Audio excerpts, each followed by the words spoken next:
The main dining room on a Royal Caribbean cruise ship is one of the most popular places to eat, and if you're going on a cruise, I've got some of the rules you should definitely follow up next.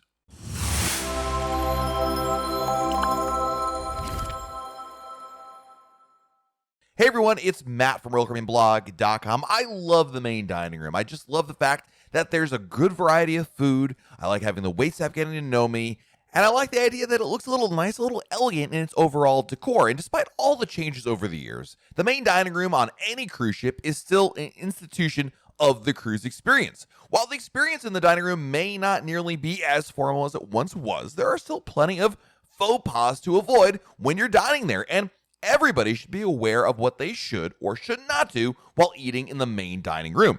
Etiquette in the dining room on a cruise ship is not all that different from a land-based restaurant, but there are a few nuances that first-time cruisers may be unaware of before they step on board. So today, I've got a list of 7 main dining room guidelines you should know and one well-known supposed rule that I think you can totally disregard. Let's start with number 1, dress appropriately. Dress codes do exist for the main dining room, although they're far less regimented as you might think.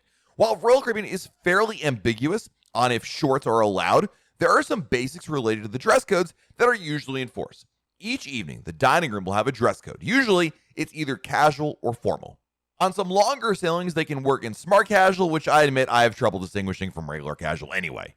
First and foremost, respect the fact that there are dress codes, and as a courtesy to your fellow guests, observe the spirit of the dress code. On casual nights, a collared shirt and slacks or jeans for men will suffice. Ladies can wear jeans, a blouse, dress, skirt, or pretty much anything else you might wear to somewhere that is not the beach or the pool. When it is formal night, you want to step it up a little bit. While there may be some people wearing tuxedos and ball gowns, most other people wear something a little nicer than the other nights of the cruise. Jackets and ties for men are totally optional. The major things to avoid are swimwear, tank tops, or bare feet. Number 2, you want to be on time. If you're seated in traditional dining with an early or late seating, be on time for dinner. The traditional dining rotations are prepared for guests to be on time and enjoy the same courses at roughly the same time so that the restaurant can turn over the tables for the next seating. Not only does it delay ordering for others at your table if you're sharing one, but it also forces your waiters to rush through the meal in order to get you in and out within the allotted time frame.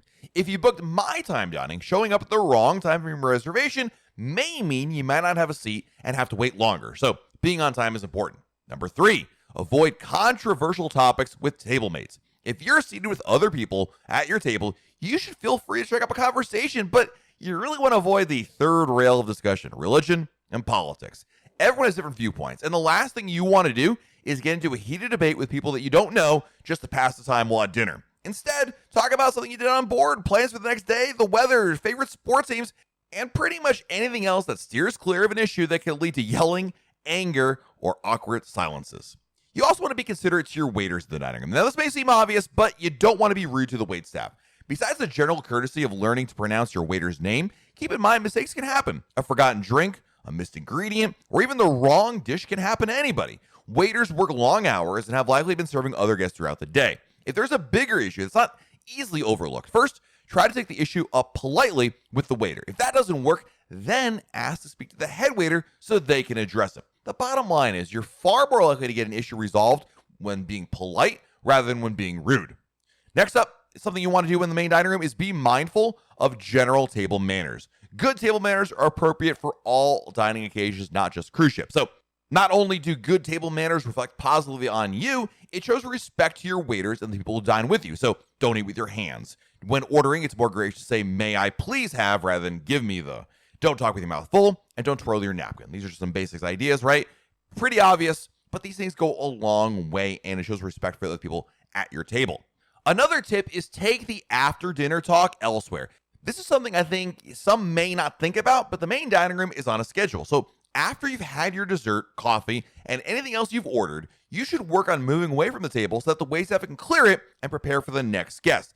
It's okay to linger a little bit, finish up the conversation or whatnot, but if you're in a good conversation, having a good time, and you're noticing that all the stuff has been served already, it might be time to take it elsewhere. The easy clue that dinner is over, so to speak, is after dessert when your waiter comes by to give you a rundown of what to expect the next day. If you have a request for more food or drink, you should absolutely feel free to do so and not feel rushed in that regard. but try not to linger while many other guests have already left the dining room. Going back to the idea of being courteous to the waitstaff we talked about earlier, they need to be able to clear the table for the next meal. And I promised you one rule that I think you can break, and it's okay, I'm telling you this now, and that is the rule about don't being wasteful. So if there's one rule that you can break, it's okay to try foods if you have no intention of finishing it. Just don't abuse the food that you order. Nearly all the food in the dining room is included with your cruise fare, and that means you can order more than one appetizer, entree, or dessert. However, that's not carte blanche for wasting food. Food waste is about being responsible. So it's okay to order 2 different dishes, but don't order something you know you're not actually going to eat. If you're too full for dessert or just want to nibble on an appetizer, it's okay to say you want to skip a particular course. However, I do think once in a while, it's perfectly fine to order something with the intention of trying it out. I think sampling new foods on a cruise ship is a great way to expand your palate. So tell your waiter when you're ordering a dish and you just want to give it a go and you might not finish it all. In that scenario, taking a bite and then leaving the rest is totally fine. You just want to avoid leaving a lot of food on your plates because you ordered too much for a foolish reason. And speaking of wasting food, by the way, if you've realized, oh, I ordered too much, but I probably will want this a little later on, you can totally ask your waiter to be able to take it to go. So if you order dessert and you're having a room for it, or you've got one more entree coming, and you know what, that's going to taste really good a little later that evening, totally ask them for a to-go plate. They'll package it up for you, and that way you can bring it back up to your cabin and eat it later on.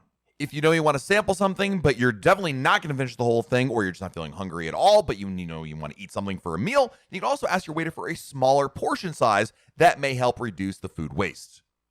So there you have the 7 cruise ship main dining rooms to follow and 1 to break. I hope this helps you out, make you feel more comfortable with the whole dining room experience. After all, you're having a good time. Food is great, and I love the dining room. So whether you're going in traditional or my time dining, doesn't matter. They're both great choices for you, and there's some awesome food. And hopefully, follow these rules, you'll have a great time as well. Let me know in the comments below which of these rules you like, who you follow, and did we miss any critical main dining room rules to follow, or even ones that you think should totally be broken? Let me know in the comments below. Make sure you subscribe to our channel and turn on notifications. That way, YouTube lets you know we have a brand new video to share. This has been Matt from WorldCaribbeanBlog.com. We'll talk again real soon.